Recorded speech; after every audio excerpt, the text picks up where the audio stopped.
No matter what you've done on earth, you leave it on earth besides your deeds. You take your deeds with you. When you came to the earth, you had no clothing. When you leave, you shall have no clothing. Remember that. When you came to the earth, you had no money. When you leave, you will have no money. How you spent whatever money came next to your name after you were born, that is how, or those are the deeds that you have done that will follow through into the akhirah. But whatever change you have, you leave it behind. Yesterday I read a news piece of a librarian in America who left behind millions of dollars for the library that he worked in.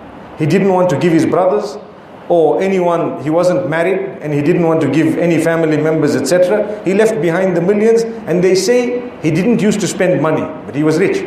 What's the point?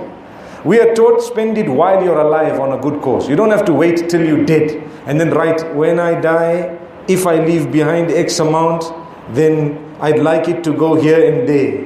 You know what? While you're alive, you have the money, sadaqah. That's what it is. Did you know something very interesting?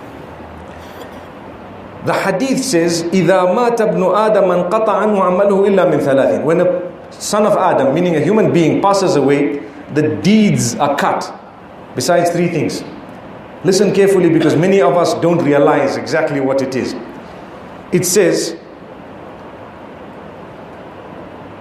a charity that is continuous. Sadaqatun jariyah. That's what we call it. What is a sadaqatun jariyah? Have you thought about it? Something you did in your life such that its benefit continues after you die. That is the true meaning of sadaqatun jariyah. I hope you're listening. Something you did in your life. You drilled a borehole. You perhaps helped people, educated them. In fact, the second part of the hadith says, ilmun yuntafa'u bih. Knowledge that you taught someone. Knowledge that you taught someone, that they will then benefit from. Maybe you didn't teach them yourself because you didn't have it, but you gave them CDs. You facilitated the learning for them through maybe a mobile app, through perhaps a CD, a disc, whatever else it is. You facilitated that. That is knowledge you left behind. Who left it? You. Anyone who benefits from it up to Qiyamah, the reward will come to you.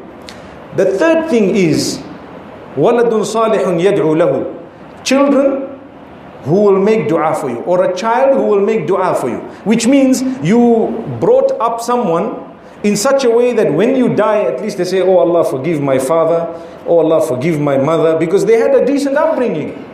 So you invested by giving them a good upbringing. You taught them good manners. You taught them to have a good heart. Even if you have, and this is something interesting again, we have little squabbles now and again, society, community. The adults sometimes, we behave like children. Sadly, shaitan makes us behave like children.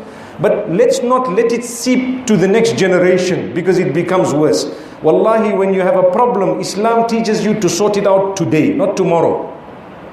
Shaitan may delay it. We all are guilty of falling into the trap of shaitan, myself included. But we are constantly reminded, try to sort it out ASAP, as soon as possible. Why? The longer you leave it, the deeper the cut. The deeper the cut, the more difficult it will be to heal the wound. Simple. It will go to the next generation, it will become so ugly.